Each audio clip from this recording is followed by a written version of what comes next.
Photo सच अयो सच अयो देखो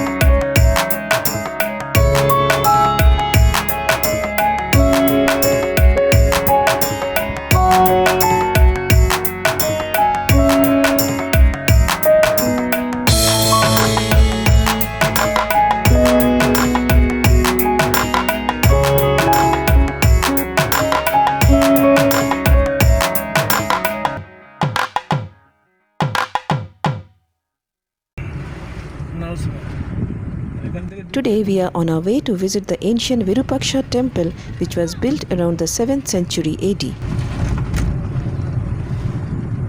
Hampi at one time was the pride and glory of India. It was the capital of the grand Vijayanagara Empire, which ruled over almost the entire Deccan region between the 14th and the 16th century AD.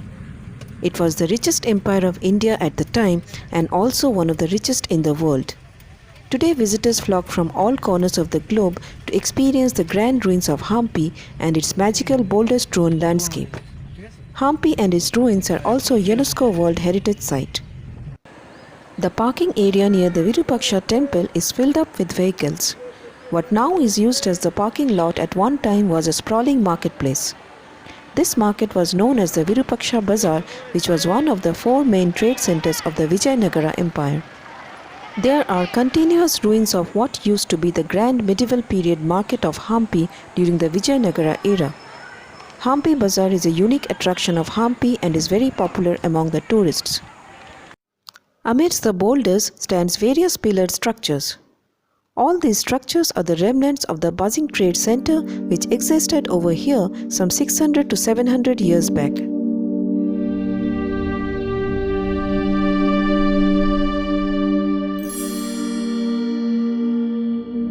Located right in front of the Virupaksha temple, the ruins of the market have both single and double-storied shopping complexes that spreads for more than a kilometer. The place used to be a flourishing market during the golden days of the Vijayanagara Empire. Though the market has lost its charm and glory now, but its ruins are a proof of its splendid past. The Virupaksha temple at Hampi on the banks of the Tungabhadra river is like a towering icon for Hampi. The tall Gopuram can be seen from far corners of the entire Hampi region. This temple is the main pilgrimage center at Hampi, considered to be the most sacred temple over the centuries. It still remains intact among the surrounding ruins of Hampi. The Tungabhadra river at one time was called Pampa Sagar. The popular story over here is that Parvati was born in this region as Pampa Devi and got married to Lord Shiva over here. This temple is dedicated to Lord Shiva, known by the name of Virupaksha here. I tried to capture the entire tower on my cell phone, but it was too tall. I think that camera is not enough to justify the gigantic structure in front. It is not only huge, but ornately designed with several interesting figures. Carvings of various Hindu deities are engraved on the Gopuram. One interesting fact about the Gopuram is the use of mathematical concept of fractals for decoration. The triangular-shaped Gopuram has carvings that divide and redivide in a continuous pattern.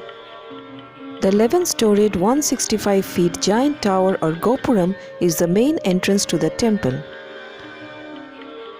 The main Gopuram leads to a courtyard inside where I could see there was another tower.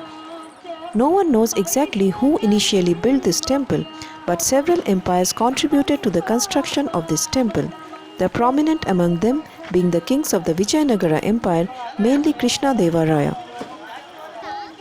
Cow was always considered sacred in this land as a sign of peace and prosperity. In earlier days, the gentle animals were a part of almost every Indian family. The sight of a cow standing at the entrance and a villager touching its feet caught our attention. It's a common sight in India.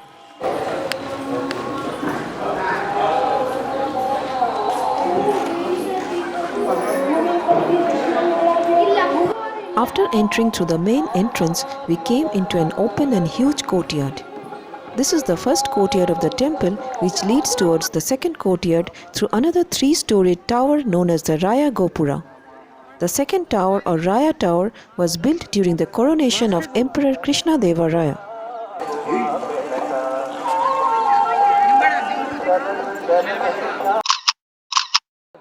Upon crossing the second tower, we entered into the second courtyard, which leads towards the central pillared hall known as the Ranga Mandap. Towards the left side is a 100-pillared hall, which was used as a place for gathering and for organizing various events.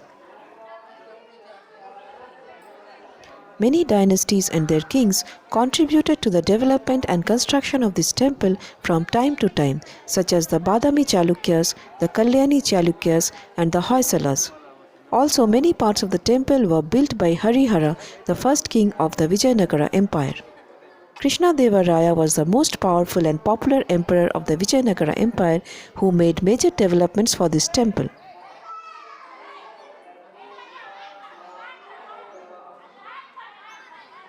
There is a Nandi shrine inside the second courtyard facing the central pillared hall or the Ranga Mandap. The central pillared hall was added to the temple in the year 1510 by Emperor Krishnadeva Raya and is the most ornate structure inside the complex. There are 38 richly carved pillars over here. The Ranga Mandap was used for performing various temple rituals and for conducting marriage ceremonies.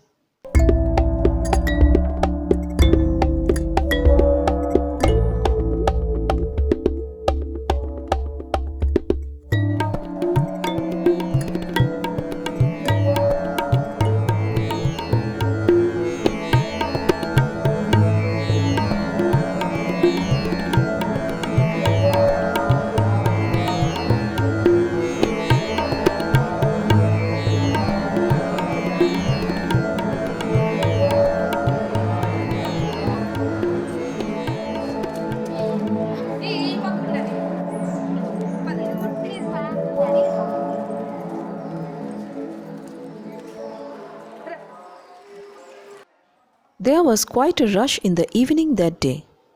As we entered the main mandap, we found several ornately designed pillars all around. These carvings are a combination of the Chalukyan and the Vijayanagara style of architecture.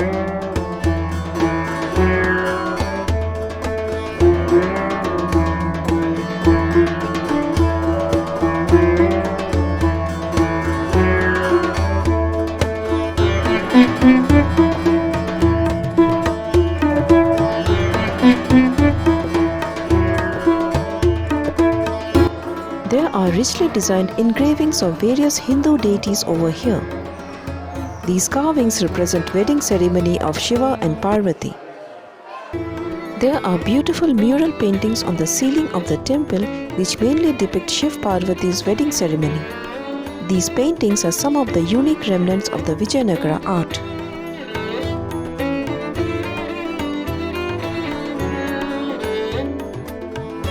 Carvings of mythical animals are made in many of the pillars.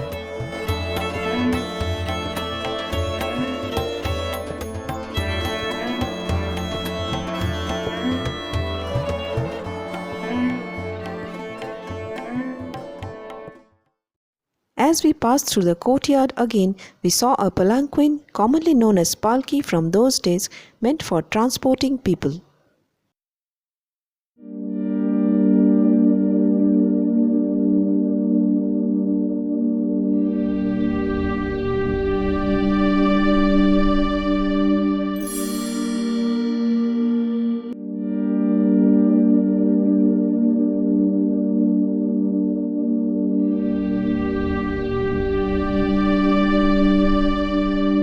As evening approached slowly, the entire place started to transform, and there was a very different kind of aura emanating from everywhere.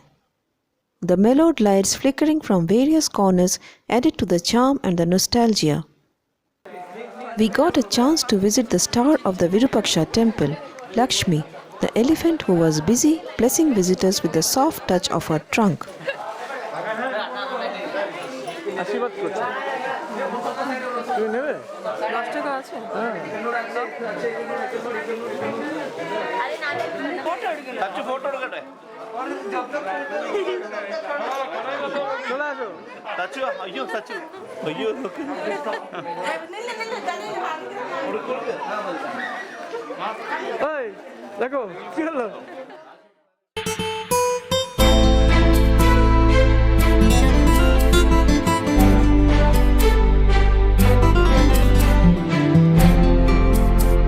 It was dark when we started back for our hotel with memories of the evening spent at the grand ancient Virupaksha temple.